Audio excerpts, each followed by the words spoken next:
ನಮ್ಮ ತಾತ ನಮ್ಮ ಅಜ್ಜಿ 4ರಿಂದ 5 ತಲೆಮಾರು ಮಕ್ಕಳು ಮೊಮ್ಮಕ್ಕಳನ್ನ ನೋಡಿದ್ದಾರೆ. Hi, welcome to Pallavi Nagaraj YouTube channel. ನಾವೆಲ್ಲರೂ ರೆಡಿಯಾಗಿ ಹೋಗಿದ್ದೆ ನಮ್ಮ ತಾತ ನಮ್ಮ ಅಜ್ಜಿಯವರ ಮನೆಗೆ.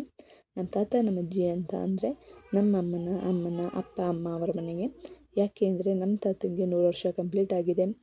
ಮತ್ತು ನಮ್ಮ ತಾತ ನಮ್ಮ ಅಜ್ಜಿಯವ್ರದ್ದು ಸೃಷ್ಟಿ ಪೂರ್ತಿ ಇತ್ತು, ಹಾಗಾಗಿ ಫಂಕ್ಷನ್ಗೆ ಹೋಗಿದ್ದು. ನಾವು ಹೋಗೋ ವರ್ಷದಲ್ಲಿ ಆಲ್ರೆಡಿ ಪೂಜೆಗೆಲ್ಲ ರೆಡಿ ಮಾಡ್ಕೊತಾ ಇದ್ದರು. ಮತ್ತು ಡೆಕೋರೇಷನ್ ಕೂಡ ರೆಡಿಯಾಗಿತ್ತು. ನಮ್ಮ ಎಷ್ಟು ಬಲೂನ್ಗಳೆಲ್ಲ ಇದ್ವಲ್ವ, ತುಂಬ ಬಲೂನ್ಸ್ ಎಲ್ಲ ಇದ್ವಲ್ವ, ಹಾಗಾಗಿ ತೊಗೊಂಡು ಆಟ ಆಡ್ತಾ ಇದ್ಲು. ಮತ್ತು ಫಂಕ್ಷನ್ ಸ್ಟಾರ್ಟ್ ಆಯಿತು. ನಮ್ಮ ತಾತನಿಗೆ 100 ವರ್ಷ ಆಗಿದೆ, ನಮ್ಮ ಅಜ್ಜಿಗೆ 85 ವರ್ಷ ಆಗಿದೆ. ಅಷ್ಟೊಂದು ಏಜ್ ಆದ್ರೂ ಅವ್ರ ಕೆಲಸ ಅವರೇ ಮಾಡ್ಕೊತಾರೆ. ಅವರು ಅಡುಗೆನ ಅವರೇ ಪ್ರಿಪೇರ್ ಮಾಡ್ಕೊ ಊಟ ಮಾಡ್ತಾರೆ. ಅವ್ರ ಹೊಟ್ಟೆನ ಅವರೇ ತೊಳ್ಕೊತಾರೆ. ಇಷ್ಟು ಏಜ್ ಆದ್ರೂ ಮಕ್ಕಳು ಮಾಡಲಿ ಮೊಮ್ಮಕ್ಕಳು ಮಾಡಲಿ ಅಂತ ಅಂದ್ಬಿಟ್ಟು ಯಾವತ್ತೂ ಯಾರನ್ನೂ ಕೇಳೂ ಇಲ್ಲ. ಪ್ರತಿಯೊಂದು ಕೆಲಸನ ಅವರೇ ಮಾಡ್ಕೊತಾರೆ.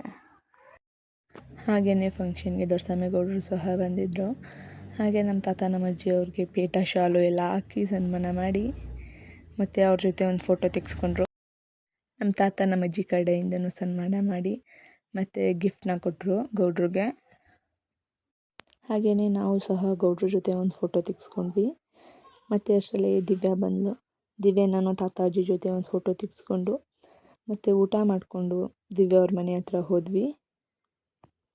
ಮತ್ತು ದಿವ್ಯಾ ಅವ್ರ ಮನೆ ಜ್ಯೂಸ್ ಕುಡ್ಕೊಂಡು ಸ್ವಲ್ಪ ಟೈಮ್ ಮಾತಾಡಿ ನಮ್ಮ ತಾತ ನಮ್ಮ ಅಜ್ಜಿಯವ್ರ ಮನೆ ಹತ್ರ ಬಂದೆ. ನಮ್ಮ ತಾತ ನಮ್ಮ ಅಜ್ಜಿ ಅಂದರೆ ನಮ್ಮ ಅಮ್ಮನ ಅಪ್ಪ ಅಮ್ಮನ ಮನೆ. ಮತ್ತು ಹಾಗೆಯೇ ನಮ್ಮ ತಾತನ ಜೊತೆ ಸ್ವಲ್ಪ ಟೈಮ್ ಮಾತಾಡಿ ಮತ್ತು ನಮ್ಮ ಅವ್ರ ಮನೆಗೆ ಹೋಗಿ ಅಲ್ಲೂ ಸಹ ಜ್ಯೂಸ್ ಕುಡಿದು ಬಂದ್ವಿ.